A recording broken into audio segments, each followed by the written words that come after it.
നമ്മുടെ സ്വന്തം നാടിൻ്റെ ചരിത്രം, ഐതിഹ്യം, പഴമ, കാഴ്ചകൾ ഇതെല്ലാം ഏറെ ഹൃദയഹാരിയാണ്. നമുക്ക് ഒരർത്ഥത്തിൽ പറഞ്ഞാൽ സാംസ്കാരികമായ ഉല്ലാസത്തിനും ആനന്ദത്തിനും നമ്മുടെ സ്വന്തം മണ്ണ് തന്നെ ഉപയോഗിക്കാൻ കഴിയും. അതൊരു വസ്തുതയാണ്. പക്ഷേ അതെല്ലാവർക്കും താല്പര്യമുണ്ടായിക്കൊള്ളണമെന്നില്ല. ചിലർക്ക് അങ്ങനെ ഒരു താല്പര്യമുണ്ടാകും. അക്കൂട്ടത്തിൽപ്പെട്ട ചെറിയ ഒരാളാണ് ഞാൻ. അതുകൊണ്ട് ചെറിയ ഒഴിവ് കിട്ടുമ്പോൾ അത്തരം ചരിത്രങ്ങൾ പതിഞ്ഞു കിടക്കുന്ന സ്ഥലങ്ങൾ കാണാനും കേൾക്കാനും ഒക്കെ ശ്രമിക്കുക എന്നത് ഒരു ശീലമാണ്, പണ്ടേയുള്ള ശീലം. ചരിത്രം പൊതുവെ എല്ലാവർക്കും താല്പര്യമായിരിക്കും. കാരണം ചരിത്രം ഒരേ സമയം ഉദ്വേഗം പ്രദാനം ചെയ്യുന്നു, ജിജ്ഞാസ പ്രദാനം ചെയ്യുന്നു, ആകാംക്ഷയുണ്ടാക്കി തീർക്കുന്നു. അതുകൊണ്ട് എല്ലാവർക്കും ചരിത്രത്തോട് ഇഷ്ടമാണ്. എൻ്റെ മനസ്സിൻ്റെ ഉള്ളിൽ ചരിത്രത്തോട് എന്തോ ഒരു വലിയ അഭിനിവേശം നേരത്തെയുണ്ട്. ആ അഭിനിവേശം കൊണ്ടായിരിക്കും ഞാൻ ഏത് അവസരം ലഭിച്ചാലും അത് ഏതെങ്കിലും ഒരു ചരിത്ര സ്മാരകമോ ഒരു ചരിത്ര സ്ഥാനമോ സന്ദർശിക്കാൻ ആ അവധി സമയം ഉപയോഗപ്പെടുത്താൻ ശ്രമിക്കാറുള്ളത്. ഈ അവധി ദിനത്തിലും അങ്ങനെ എവിടേക്കെങ്കിലും പോകണം എന്ന ഒരു താല്പര്യം മനസ്സിൻ്റെ ഉള്ളിൽ പതിവ് പോലെ തല ഉയർത്തി. പിന്നെ അന്വേഷണമായി. അപ്പോൾ സുഹൃത്തുക്കളിൽ ചിലർ പല സ്ഥലങ്ങളും പറഞ്ഞ കൂട്ടത്തിൽ പറഞ്ഞ കവളപ്പാറ കൊട്ടാരം അത് കേട്ടപ്പോൾ കുറച്ചുകൂടി താല്പര്യമായി. അത് ഷൊർണൂരിലാണ് എന്നുകൂടി അറിഞ്ഞപ്പോൾ കുറച്ചുകൂടി താല്പര്യമായി. കാരണം ഷൊർണൂർ നിലമ്പൂർ റെയിൽവേ ലൈൻ ഞങ്ങളുടെ പരിസരത്തിലൂടെയാണ് കടന്നു പോകുന്നത്.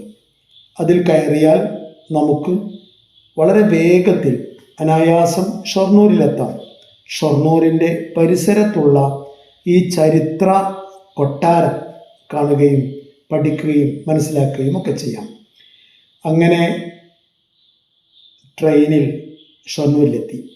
ഷൊർണൂരിൽ നിന്ന് നേരെ ഷൊർണൂർ ടൗണിലെത്തി. അവിടെ നിന്ന് പാലക്കാട് റോഡിൽ കുറച്ചങ്ങോട്ട് പോയാൽ നമ്മൾ എത്തിച്ചേരുക ഒരു ജംഗ്ഷനിലേക്കായിരിക്കും. വലത്തോട്ട് തൃശ്ശൂരിലേക്ക് പോകുന്ന റോഡും ഇടത്തോട്ട് പാലക്കാട്ടേക്ക് പോകുന്ന റോഡും. ഈ രണ്ട് ഭാഗത്തേക്കും തിരിയാതെ നാം നേരിട്ട് പോകുന്ന ഒരു റോഡുണ്ട്. ആ റോഡാണ് കവളപ്പാറയിലേക്കുള്ള റോഡ്. ആ റോഡിൽ ഏകദേശം 1-2 കിലോമീറ്റർ സഞ്ചരിച്ചാൽ നമ്മൾ എത്തിച്ചേരുക ഒരു അതിവിശാലമായ അതിപ്രാചീനമായ ഒരു ക്ഷേത്രക്കുളത്തിൻ്റെ സമീപത്തായിരിക്കും. ആ ക്ഷേത്രക്കുളം വലിയൊരു കാഴ്ചയാണ്. ഏതാണ്ട് 1 ഏക്കറോളം സ്ഥലത്ത് പരന്നു കിടക്കുന്ന ഒരു വലിയ ജലാശയം. അതിലെ നീല നിറത്തിലുള്ള ശുദ്ധജലം, അതിൻ്റെ കൽപ്പടവുകൾ, അതിൻ്റെ നിർമ്മിതിയുടെ മറ്റു ഭാഗങ്ങൾ ഇതെല്ലാം കാണുമ്പോൾ ഏതൊരു ചരിത്ര വിദ്യാർത്ഥിയുടെയും മനസ്സ് നൂറ്റാണ്ടുകൾക്ക് പിന്നിലേക്ക് സഞ്ചരിക്കും. ഈ ക്ഷേത്രക്കുളം കഴിഞ്ഞാൽ വീണ്ടും മുന്നോട്ട് പോയാൽ ഇടതുവശത്ത് തന്നെ നമുക്ക് ഒരു വലിയ ശിവക്ഷേത്രം കാണാം. നേരത്തെ കണ്ട കുളം ഈ ക്ഷേത്രത്തിൻ്റെ ഭാഗമാണ്. വലിയ ക്ഷേത്രമാണ്. അതോ ഒരുപാട് പ്രാചീനവുമാണ്. നമുക്ക് കാണാനുള്ളത് ഈ കുളമോ ഈ ക്ഷേത്രമോ അല്ല, മറിച്ച് ക്ഷേത്രവും പിന്നിട്ട് വീണ്ടും നമ്മൾ മുന്നോട്ട് പോകുമ്പോൾ ഇടതുവശത്ത് തന്നെ നമ്മെ അതിശയിപ്പിക്കുന്ന ഒരു നിർമ്മിതിയുണ്ട്. കവളപ്പാറ കൊട്ടാരം. കവളപ്പാറ രാജസ്വരൂപത്തിൻ്റെ ആസ്ഥാനമായിരുന്ന ഭരണശിലാകേന്ദ്രമായിരുന്ന സാക്ഷാൽ കവളപ്പാറ കൊട്ടാരം. ഇത് കാണാനാണ് നമ്മൾ ഇന്ന് വന്നിരിക്കുന്നത്. ഇതിനെക്കുറിച്ചാണ് നാം ഏതാനും കാര്യങ്ങൾ പറയുന്നത്. ഇത് നേരത്തെ സൂചിപ്പിച്ചതുപോലെ കവളപ്പാറ രാജസ്വരൂപത്തിൻ്റെ ആസ്ഥാന കൊട്ടാരമായിരുന്നു. കവളപ്പാറ മൂപ്പിൽ നായരായിരുന്നു ഈ സ്വരൂപത്തിലെ ഏറ്റവും പ്രധാനപ്പെട്ട ശ്രദ്ധേയനായ ഭരണാധികാരി. അദ്ദേഹം ഇത്തരത്തിൽ ഒരു സ്വരൂപം സ്ഥാപിച്ചതിന് പിന്നിൽ ഒരു കഥയുണ്ട്. അത് കൊച്ചി രാജാവിന് വിഷബാധയേറ്റതാണ്.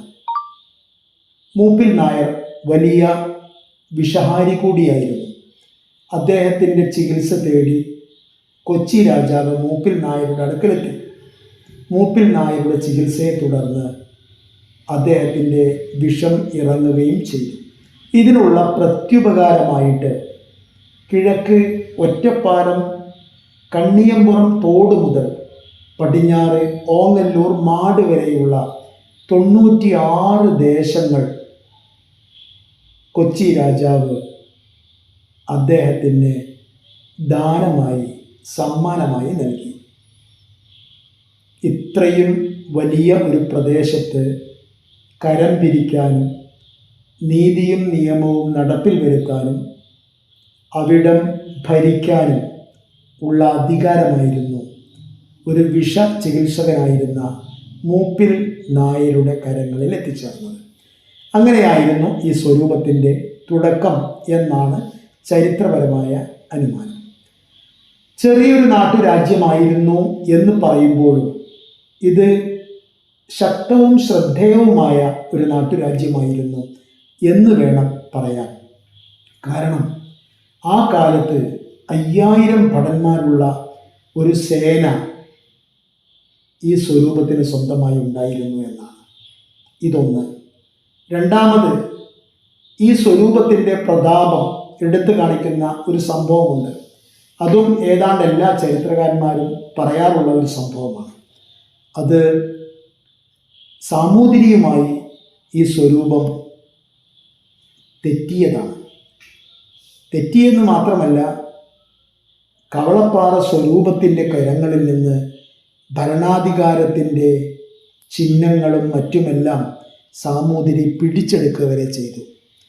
പക്ഷേ അപ്പോഴേക്കും അതിനുള്ള കൃത്യമായ മറുപടി എന്ന നിലക്ക് മൂപ്പിൽ നായർ വേണാട് രാജാവിനെ കാണുകയും തൻ്റെ രാജ്യം വേണാട് രാജ്യത്തിൻ്റെ കീഴിലുള്ള ഒരു ആശ്രിത രാജ്യമാണ് എന്ന് പ്രഖ്യാപിക്കുകയും ചെയ്തു. ഇതൊന്ന്. മറ്റൊന്ന്, ബ്രിട്ടീഷുകാരുടെ കാലമായപ്പോഴേക്ക് ബ്രിട്ടീഷുകാരുമായുള്ള ചരിത്രങ്ങളിൽ പലയിടത്തും കവളപ്പാറ സ്വരൂപം കടന്നു വരുന്നുണ്ട്. പിന്നീട് അവസാനം 1921 ഖിലാഫത്ത് ലഹളയിൽ മലബാറിൽ നിന്ന് ഓടിപ്പോകേണ്ടി വന്ന മാപ്പിളമാർക്ക് അഭയം നൽകിയതും കവളപ്പാറ കൊട്ടാരത്തിലായിരുന്നു, അല്ലെങ്കിൽ കവളപ്പാറ സ്വരൂപമായിരുന്നു എന്നൊക്കെ ചരിത്രങ്ങളിൽ നമുക്ക് കാണാൻ കഴിയും. ഏതായിരുന്നാലും 400 വർഷത്തെ പഴക്കമുള്ള ഈ രാജസ്വരൂപവും അവരുടെ ആസ്ഥാനമായിരുന്ന കൊട്ടാരവും ഇന്ന് ഈ അർത്ഥത്തിൽ ജീർണിതമായ അവസ്ഥയിലാണ്. ഈ സ്വരൂപത്തിൻ്റെ ശക്തി ക്ഷയിച്ചത് എങ്ങനെയായിരുന്നു എന്ന ചോദ്യത്തിൻ്റെ ഉത്തരം കേരളത്തിലെ നാട്ടുരാജ്യങ്ങളൊക്കെ തന്നെയും ക്ഷയിച്ചത് എങ്ങനെയായിരുന്നുവോ അങ്ങനെ തന്നെയായിരുന്നു എന്നതാണ്. അതായത് മൈസൂരിൻ്റെ ആക്രമണത്തോടു കൂടിയായിരുന്നു. ഹൈദരലിയുടെയും പിന്നീട് ടിപ്പുവിൻ്റെയും പടയോട്ടത്തിലെ പ്രധാനപ്പെട്ട ഇരകൾ ഇത്തരം നാട്ടുരാജ്യങ്ങളായിരുന്നു. നാട്ടുരാജ്യങ്ങളെ ഒന്നിനു പുറകെ ഒന്നായി മലബാറിലും വള്ളുവനാട്ടിലും ഏറനാട്ടിലും ടിപ്പുവും ഹൈദരലിയും പിടിച്ചെടുത്തു. ടിപ്പുവിനെ ജയിക്കാൻ ഈ നാട്ടുരാജ്യങ്ങൾക്ക് കഴിവുണ്ടായിരുന്നില്ല. പിന്നീട് ടിപ്പുവിനെ നേരിട്ടത് ബ്രിട്ടീഷുകാരായിരുന്നു. ബ്രിട്ടീഷുകാരുമായുള്ള യുദ്ധത്തിൽ അവസാനം ടിപ്പു പരാജയപ്പെട്ടു. അതോടുകൂടിയാണ് ശ്രീരംഗപട്ടണം ഉടമ്പടി ഉണ്ടായത്. ആ ഉടമ്പടിയുടെ ഏറ്റവും പ്രധാനപ്പെട്ട വ്യവസ്ഥ ടിപ്പു പിടിച്ചെടുത്ത നാട്ടുരാജ്യങ്ങളെല്ലാം അതാത് നാടുവാഴികൾക്ക് തിരിച്ചു നൽകണം എന്നതായിരുന്നു. ടിപ്പു വാക്ക് പാലിച്ചു. പക്ഷേ രാജ്യങ്ങൾ തിരിച്ചെത്തിയത് ആ രാജാക്കന്മാരുടെ കരങ്ങളിലായിരുന്നില്ല, ബ്രിട്ടീഷുകാരുടെ കരങ്ങളിലായിരുന്നു. എന്നാൽ ഇത്തരം രാജാക്കന്മാരെ ബ്രിട്ടീഷുകാർ കുടിയിറക്കിയതുമില്ല. മറിച്ച് ബ്രിട്ടീഷുകാരുടെ വെറും റബ്ബർ സ്റ്റാമ്പായി സ്വന്തം രാജ്യം ഭരിക്കേണ്ട ദുർഗതിയായിരുന്നു അവർക്ക് വന്നത്. അങ്ങനെ ആയിരുന്നു എല്ലാ ചെറുതും വലുതുമായ നാട്ടുരാജ്യങ്ങളുടെയും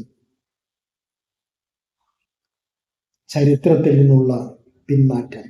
ഒപ്പം കവളപ്പാറ മൂപ്പിൽ നായരുടെ സ്വരൂപത്തിൻ്റെയും. മറ്റൊരു ചരിത്ര സ്മാരകത്തിന് മുമ്പിൽ വീണ്ടും ഒത്തുകൂടാം.